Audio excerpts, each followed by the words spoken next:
You're listening to the Entrepreneur to Author podcast, episode number 16.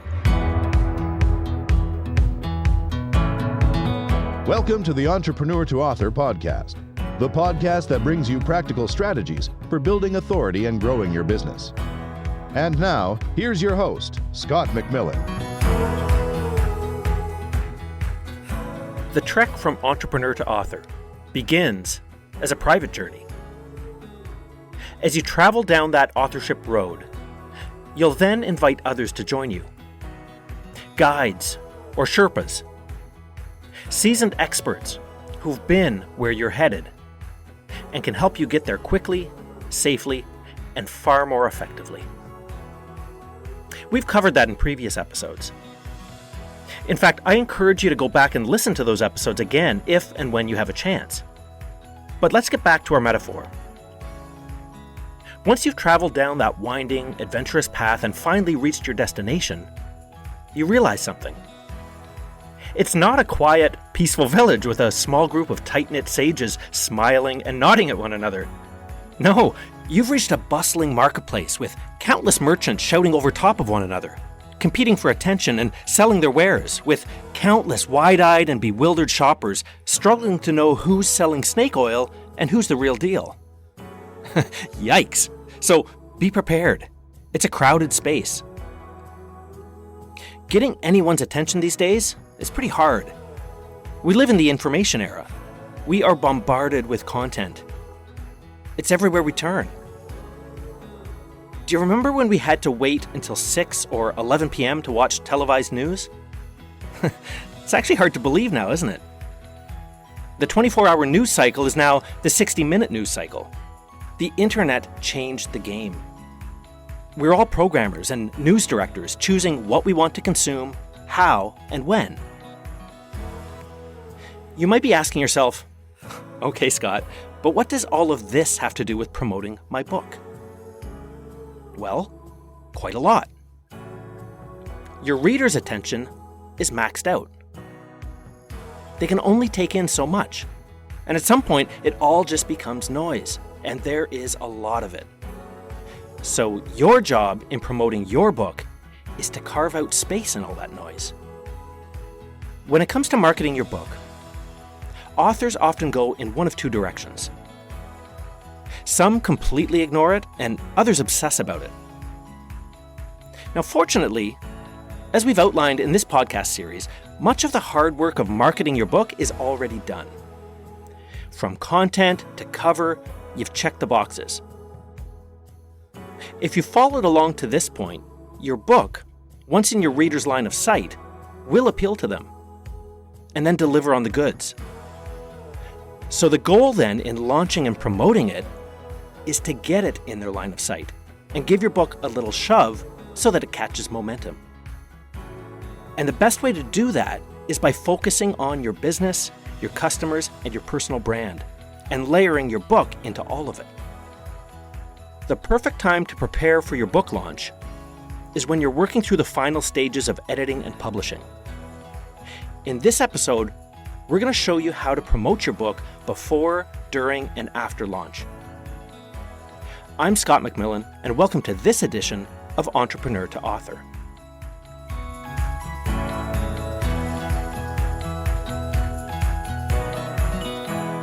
There are a few things we're going to discuss in this episode. The most important thing to remember is keep the end in view. What is your end game? What I mean is, we're going through this exercise so you can leverage your book to augment and accelerate the brand promotion you're already engaged in and ultimately build your authority, which in turn helps attract business and revenue. That is the end game. So don't get lost or confused or frustrated in the actual process of promotion. It's simply a means to an end. First, let's talk pre-launch book promotion. That entails all the promotional activity you're involved in before your book is published. Think of it as a movie trailer. It builds excitement. Now let's look at some of the things that you can and should do as part of your pre-launch book promotion. First off, embed your book into your business. Your book and your business should enhance one another. Hand in glove. Okay, now let's get tactical for a moment. Here are some tangible ways you can embed your book within your business.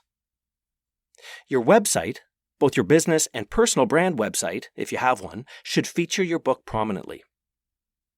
Similarly, all your online profiles and bios should mention it too. Even though your book isn't published yet, it's fine to add author to your profile and even mention your book title along with coming soon. Again, think movie trailer. Within any mentions of you in social or traditional media, endeavor to include author of and your book title so audiences are primed that your book is on its way. And the same goes for blogs, op-eds, or other articles. Now there's a pattern developing here. Where you go, so too goes your book. A dedicated book or author website or landing page within your existing site is also an important promotional asset for your book. It not only gives you a place to direct prospective readers, but also helps you capture and convert reader interest after they've finished reading it. Whether you opt for a dedicated book website or build a dedicated page within an existing site, the page should include the following: both the title and the subtitle of your book, an image of the front cover, the full description of your book, your author bio, and your author headshot photo, links to purchase the book, usually redirecting visitors to retailer sites, or if you're selling directly from your website, connect it into your e-commerce system, once the book is available, of course. And don't forget to include your contact information and social media links. A couple of other things that I recommend: an email opt-in form for prospective readers and a bonus resources section can be a great place to direct readers once they've read your book. Let's dig into those two a bit more. Email capture is something that you may already have on your business website. If you do, create a separate list specific to your book. Then email your main list periodically, inviting them to join your book list too. What this does is it allows you to provide recipients with more relevant updates without annoying those that may not want as many book-specific emails. Now here's another idea. Consider having one sign-up form for people who haven't read your book yet, and another one for those who have. Here's why. For those who haven't read your book yet, you can offer sample chapters as an incentive for them to join the list, a lead magnet. There's more to come on that. Those who have read it will be visiting your website for very different reasons, likely to learn more about you. They've already read your book, so sample chapters won't be relevant to them. All right, a little bit more about lead magnets. Even if your readers like you and like what you have to say and what they've read so far, most will need some incentive to share their email address with you and opt into your email list. That incentive is called a lead magnet. Make sense? Now, a lead magnet should meet 3 criteria. It must be 1, valuable, 2, unique, and 3, pre-qualifying. Now, a 2-chapter sample meets these criteria for people interested in your book, but let's dive a little bit deeper as we consider what lead magnet might work for those who have read it. Okay, so first, your lead magnet must be valuable to the reader. A lead magnet could solve a small problem for your reader or answer a question that they have, maybe based on reading your book. Second, it should be unique. And that means it shouldn't simply regurgitate what you've already shared in your book. And as far as pre-qualifying is concerned, well, be strategic with your lead magnet.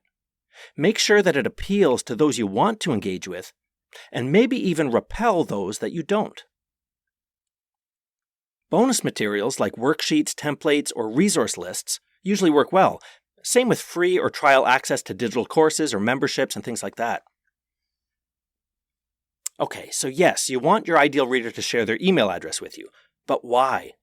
And I want you to give some thought to that question. Ask yourself, how do you plan to use that information? In addition to setting up the email capture capability, be sure to set up the email automation to deliver your lead magnet to make good on your promise. And also consider building a follow-up email series that works to move readers along your sales funnel without you having to manually send the emails every time, because that can suck up a lot of time. Here's another good promotional tactic. Editorial reviews from a relevant influencer secured in advance of the release of your book and published at launch. These can be helpful in getting the word out, especially if the reviewer publishes it to their audience. But it's also a useful asset that you can use in promoting your book directly, adding it to your website, book listing, and so on. As far as finding those reviewers, start with your contact list. You might already know people with influence among your ideal readers. Then expand your search to industry publications and blogs, social media influencers, and complementary businesses that also speak to your ideal readers. Prioritize that list of reviewers and then reach out. Give them a brief introduction and a short note about why you're reaching out. Tell them why you're reaching out to them specifically. Give them a brief overview of your book, why you believe it's relevant for their audience, and that's important, and tell them what you want from them and when. Now, it's also wise to offer some sort of value for their audience members as well. And here's a hint. Use the same criteria we discussed for lead magnets earlier for this too, because really it is a form of lead magnet. Now, don't get discouraged if you don't hear back from them. You're not the only one asking for their attention. You're also going to have to share an early version of your book with these reviewers so that they can read it before it launches. These are what we call ARCs, or Advanced Review Copies. But you can use these advanced copies in a variety of ways. Traditionally, these would go only to book and media reviewers like the ones we just discussed. In a coordinated launch, you'll want to get your book into the hands of media and influencers 2 to 3 months before the official launch. And that means sending them an early electronic version that may only have gone through a single round of edits. That's okay, just make sure that they know that it's still a work in progress. You can also use ARCs to garner reader reviews, and I'll come back to that shortly. But first, let's talk about media. As far as media is concerned, well, they can kind of be a finicky bunch at times. Media attention is great, but getting it is tricky. A newsroom full of journalists can be a hostile environment. They've seen it or done it already.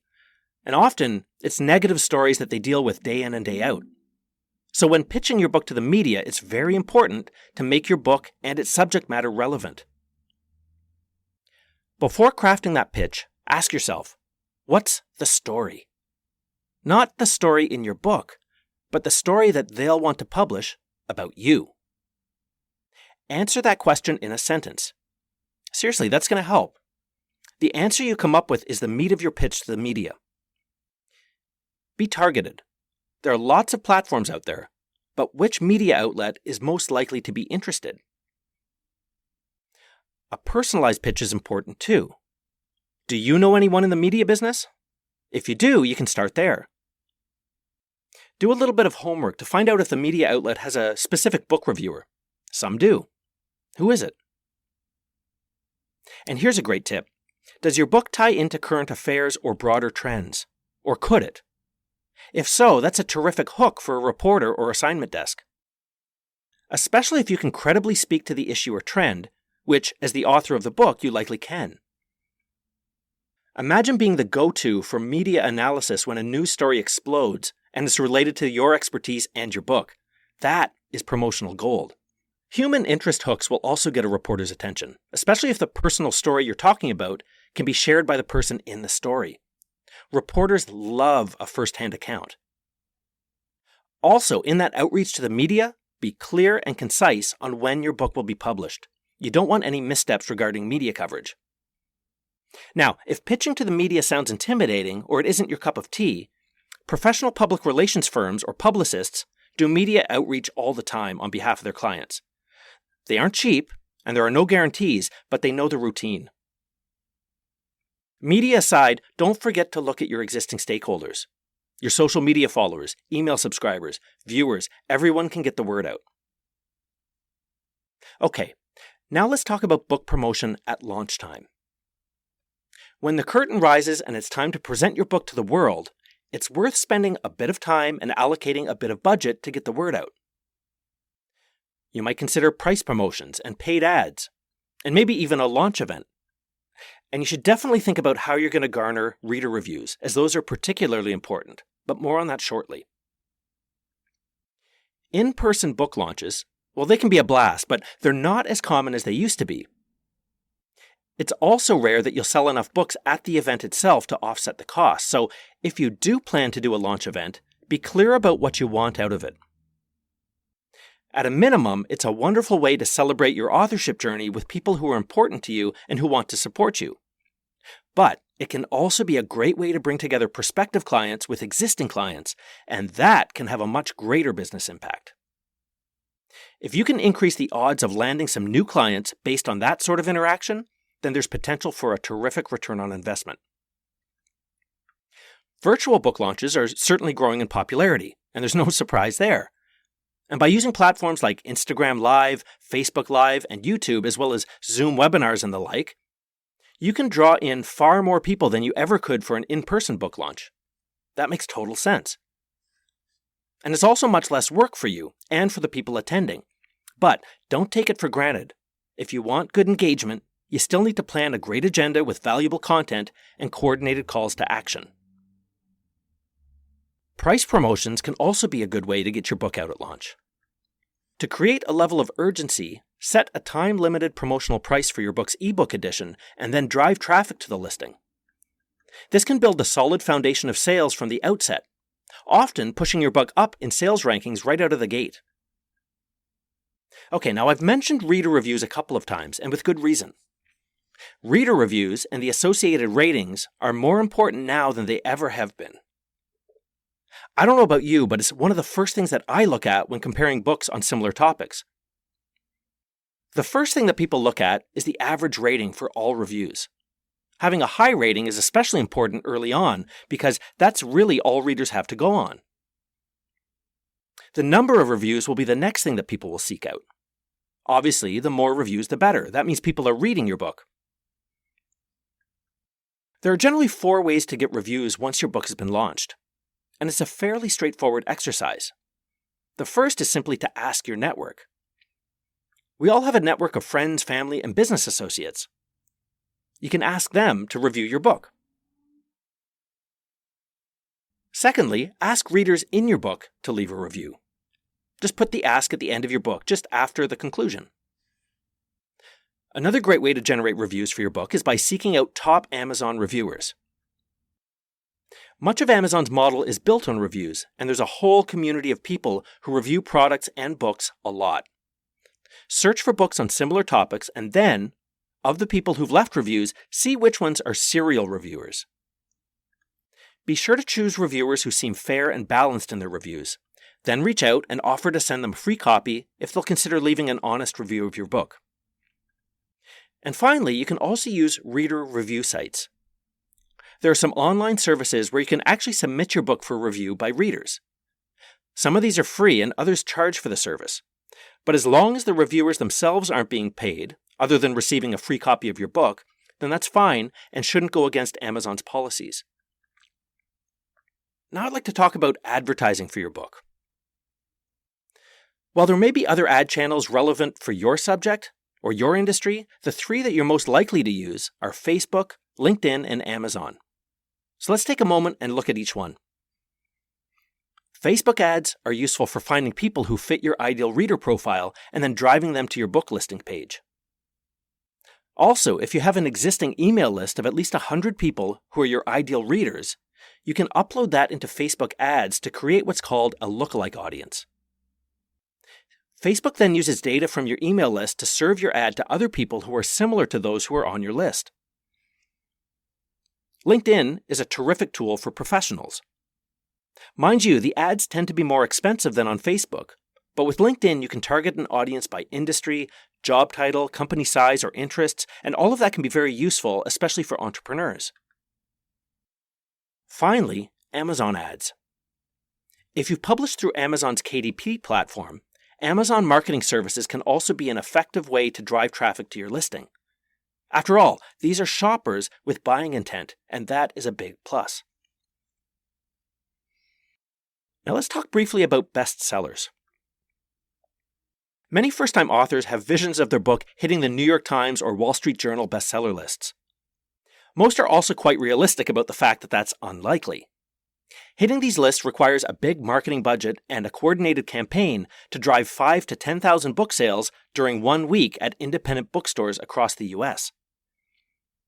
The actual methodology is cloaked in secrecy and is too complex to get into here, but I will share a link in the show notes to a great article for those interested in learning more. The good news is that bestseller status is within reach, even if at a smaller scale through Amazon's bestseller charts. But I'd argue that Amazon charts can be just as useful as the traditional lists are in at least two ways. First, Amazon is the undisputed market share leader when it comes to book sales.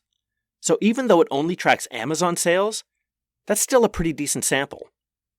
Second, and most importantly, Amazon charts are niched way down, making them far more relevant for shoppers looking for books within a certain category. So why is Amazon bestseller status more accessible? Well, Amazon lists are updated hourly rather than weekly like the traditional lists are. And that really works to your advantage.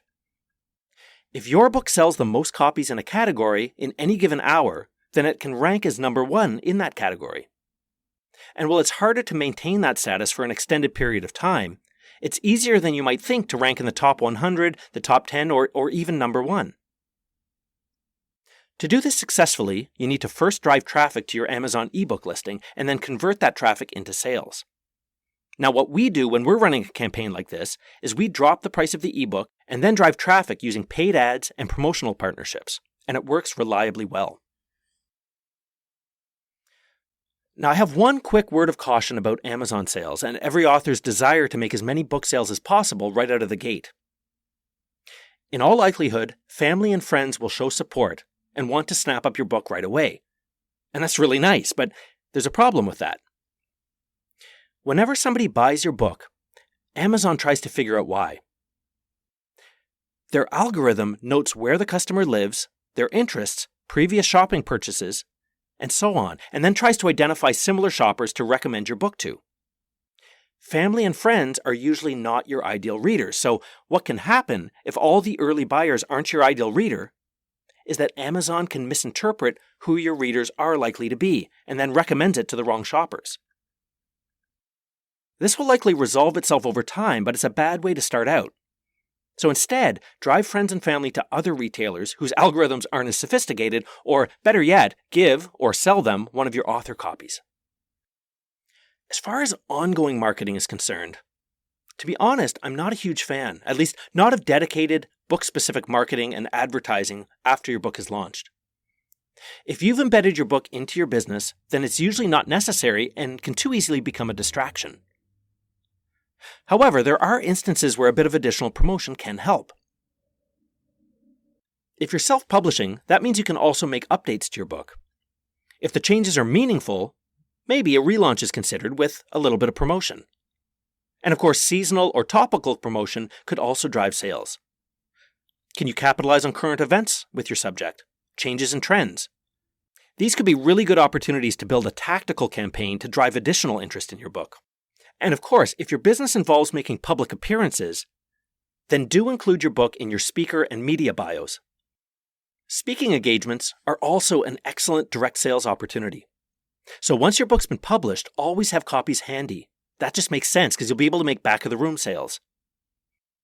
In fact, I would argue that the single best thing you can do on an ongoing basis to promote your book is to use it as the valuable authority-building asset that it is.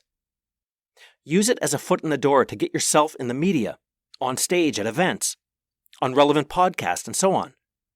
That results in a virtuous circle where your book gets you opportunities that build your authority, which in turn exposes your book and your business to more people, which make it even easier to get that exposure. Promotion doesn't have to be a chore.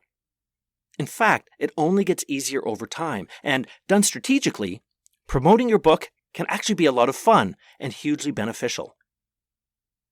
So when it's time to promote your book, remember this.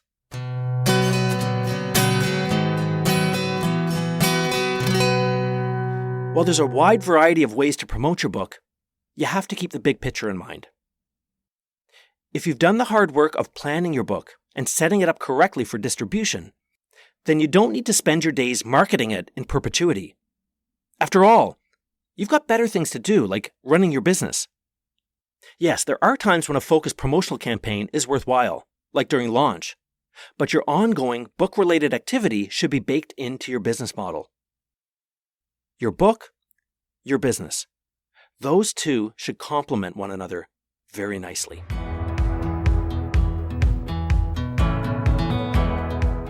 Now is the time. Time to write, time to publish, and time to grow. I'm Scott MacMillan. Until next time.